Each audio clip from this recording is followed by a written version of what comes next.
శ్రీమాత్రే నమః శ్రీ మహాసరస్వత్యే నమః. హిందూ భక్తి ఛానల్ ప్రేక్షకులకి స్వాగతం.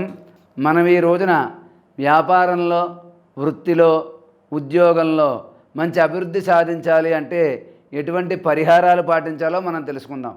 చాలామంది న్యాయంగా, ధర్మంగా వ్యాపారం చేస్తూ ఉంటారు. కానీ వాళ్ళు అనుకున్నది ఒకటి, జరిగేది ఒకటే అవుతుంది. అదేవిధంగా ఎంత పెట్టుబడి పెట్టే స్తోమత ఉన్నా పెట్టుబడి పెట్టినప్పటికీ కూడా చాలామందికి వ్యాపారంలో కలిసి రాదు, నష్టాలు వస్తూ ఉంటాయి. భాగస్వామ్యంలో ఏవో గొడవలు వస్తూ ఉంటాయి. అంటే వాళ్ళు వ్యాపారంలో అభివృద్ధి అనేది ఉండదు. ఎంత పెట్టుబడి పెట్టినా అదే వ్యాపారం అలాగే నడుస్తూ ఉంటుంది.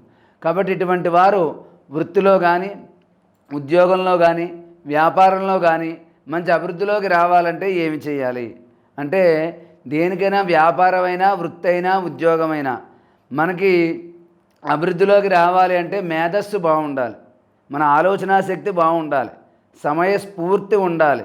ఏ విధంగా చేస్తే మనం అభివృద్ధి సాధిస్తామనే ఆలోచన ఉండాలి.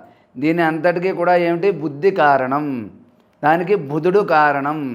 కాబట్టి బుధవారం నాడు నవగ్రహాలు ఉన్న చోటుకు వెళ్ళి బుధుడు దగ్గర ఒక ఆకుపచ్చని వస్త్రం వేసి కొద్దిగా పెసలు పెట్టి నమస్కారం చేయండి. అవకాశం ఉన్నవారు బుధుడికి బుధవారం నాడు అంటే ఉదయం 6 నుంచి 7:30 లోపులో పాలతో మీ గోత్రనామాలతో అభిషేకం చేయండి.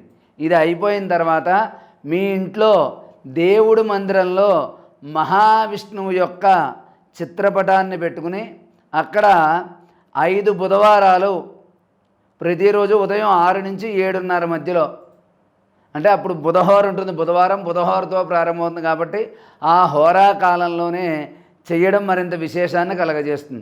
కాబట్టి బుధవారం నాడు ఉదయం 6 నుంచి 7:30 మధ్యలో మీ ఇంట్లో దేవుడి మందిరంలో మహావిష్ణువు యొక్క చిత్రపటాన్ని పెట్టుకుని అక్కడ ఆవునేతితో దీపారాధన చేసి 3 ఒత్తులు వేసి, అదేవిధంగా మీరు అక్కడ ఎర్రగన్నేరు పువ్వులు అని దొరుకుతాయి.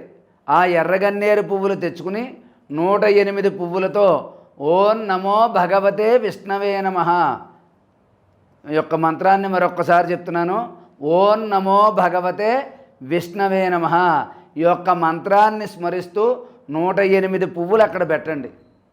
ఎర్రగన్నేరు పువ్వులు 108 దొరకపోతే కనీసం 54 పువ్వులైనా పెట్టి మిగిలింది తులసిపత్రితో చేయండి.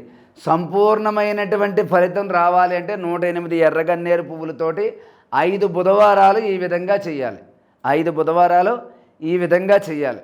చేసిన తర్వాత బెల్లంతో చేసినవి కానీ ఏదైనా సరే తీపి పదార్థం మహావిష్ణువుకి నైవేద్యంగా సమర్పించాలి. మహావిష్ణువుకి తీపి పదార్థం ఏదైనా సరే, పాయసమైనా, క్షీరాన్నమైనా, లేదా లడ్డు అయినా ఏదైనా తీపి పదార్థం నైవేద్యం పెట్టి అది మీరు స్వీకరించండి.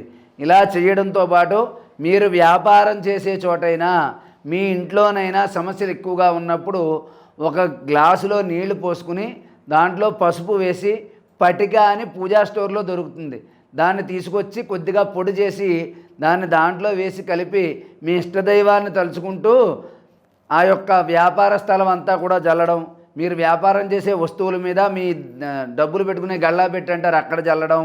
ఇలా చేయడం వల్ల ఎటువంటి దోషాలు ఉన్నా కూడా చాలా వరకు తొలగిపోయి మీ వ్యాపారం ముందుకు వెళ్ళడానికి తప్పకుండా ఈ యొక్క పరిహారం ఉపయోగపడుతుంది.